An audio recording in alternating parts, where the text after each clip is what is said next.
বন্ধুরা, ভারতের কাছে বাংলাদেশের যে অ্যাকচুয়ালি কত টাকা বাকি আছে সেটা ভাই আমি নিজেও বুঝতে পারছি না।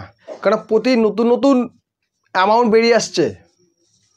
এর আগে আমরা শুনছিলাম ভারতের কাছে নাকি বাংলাদেশের 5 থেকে 6 বিলিয়ন বাকি আছে।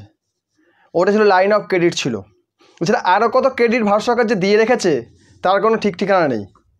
কারণ তারপরে আমরা একটা খবর পেলাম যে আদানি এনার্জিকে বা আদানি পাওয়ারকে বাংলাদেশ $800 মিলিয়ন দেবে, মানে বাকি আছে। এরপরেও আদানি বিদ্যুৎ কিন্তু মানে আদানি পাওয়ার ইলেকট্রিসিটি কাট করেনি বাংলাদেশ থেকে। এটা ছিল আদানির জন্য, একটা প্রাইভেট কোম্পানির জন্য। কিন্তু কালকে আবার দেখি সেখানে আদার্স যে গভর্নমেন্ট কোম্পানিগুলো রয়েছে, যেমন সেল এনার্জি ইন্ডিয়া, আচ্ছা পিটিসি ইন্ডিয়া, এনটিপিসি ইন্ডিয়া আর পাওয়ার গ্রিড ইন্ডিয়া, এই যে কোম্পানিগুলো রয়েছে, সরকারি কোম্পানিগুলো রয়েছে, এদেরও নাকি অ্যামাউন্ট বাকি আছে। এরাও নাকি ইলেকট্রিসিটি বিক্রি করেছিল বাংলাদেশকে, এবং সেই অ্যামাউন্টটা 1.2 বিলিয়ন। মানে টোটাল অ্যামাউন্ট দাঁড়াচ্ছে প্রায় $2 বিলিয়ন, বা বলা যায় 16,600 কোটি টাকা মতো বাকি আছে বাংলাদেশের ভারতীয় টাকায়, যেটা বাংলাদেশের টাকায় করলে প্রায় 24 থেকে 25,000 কোটি টাকা। এই টাকাটা বাকি রয়েছে। আর বর্তমানে সরকার ওখানে রয়েছে, ওগুলো চিটিংবাজি সরকার। এটা একটা কথাই বলছে কি, আমরা জানি না। এই সব কিছু করেছে কে? হাসিনা করেছে, সে নিয়েছে, সে ডিল করেছে, তার সঙ্গে বোঝো, আমরা জানি না। এবার এই কী ধরনের চিটিংবাজি ভাই? কাংলাটা ভাই, একটা কথা শোনা যাচ্ছে, যদিও এটা অফিসিয়ালি ঠিক নয়, ভারত সরকারের কোনো বড় ডিপ্লোম্যাট বা কেউ এই ধরনের কথা কখনো মন্তব্য করেনি। ভারত সরকার বারবার বলে যাচ্ছে যে আমাদের প্রতিবেশী দেশ, আমরা এখন ওদের ইলেকট্রিসিটি দেবো, আমরা ওদেরকে হেল্প করব, এরকম ধরনের কথাবার্তা বলছে। কিন্তু একটা জিনিস করলেই তো হয়। ওদের মোট 8টা ডিভিশন আছে, টোটাল 8টা ডিভিশন। তাদের সবচেয়ে বড় ডিভিশনের নাম হচ্ছে চট্টগ্রাম ডিভিশন।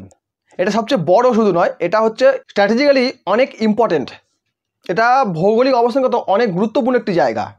আর এই জায়গাটার জন্য বাংলাদেশের কিন্তু অনেক অ্যাডভান্টেজ রয়েছে।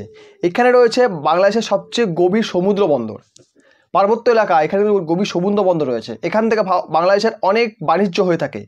ভারত থেকে বহু জিনিস এই বন্দরের মাধ্যমে বাংলাদেশে প্রবেশ করে, চট্টগ্রাম পোর্টের মাধ্যমে। আর এই চট্টগ্রাম যে ডিভিশন, এর আয়তন প্রায় 34,530 বর্গ কিলোমিটার। এই যে নিচের পাটটা আপনারা দেখছেন, এই পাটটা যদি ভারত নিয়ে নেয়, তাহলে আমাদের ত্রিপুরা রাজ্যের সঙ্গে যোগাযোগটা খুব ইজি হয়ে যাবে, সমুদ্র পথে খুব ইজি হয়ে যাবে, এবং বাংলাদেশে অনেকটা পাট কাট হয়ে যাবে। কারণ বাংলাদেশের টোটাল এরিয়া হচ্ছে 1,48,460 স্কোয়ার কিলোমিটার।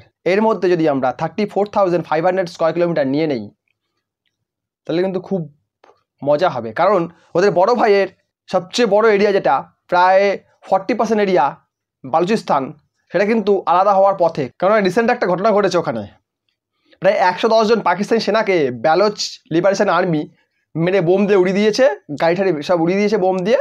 আরও চেষ্টা চলছে, আরও কত হয়েছে হয়তো, ওটা অফিসিয়ালি বেরিয়েছে, জানি না কত। তো সেরকমই পাকিস্তান যখন দুটুকরো হচ্ছে, তো বাংলাদেশ কেন বাকি থাকবে? একই যাত্রায় পৃথক ফল কেন হবে? দুজন যখন একই পথে চলেছে, তাহলে একই ফল হোক। এদের যে লার্জ ডিভিশন যেটা রয়েছে, মোট 8টা ডিভিশন, আমাদের সবচেয়ে বড় ডিভিশন যদি আমরা নিয়ে নিই, তাহলে খুব মজা হবে ভাই। তাই টাকাটা আগে জলদি দে, ছাগলের বাচ্চা শালা। ভিডিও ভালো লাইক করবেন, কমেন্ট করবেন, শেয়ার করবেন, চ্যানেল নতুন সাবস্ক্রাইব করবেন। ভিডিও দেখার জন্য অসংখ্য ধন্যবাদ।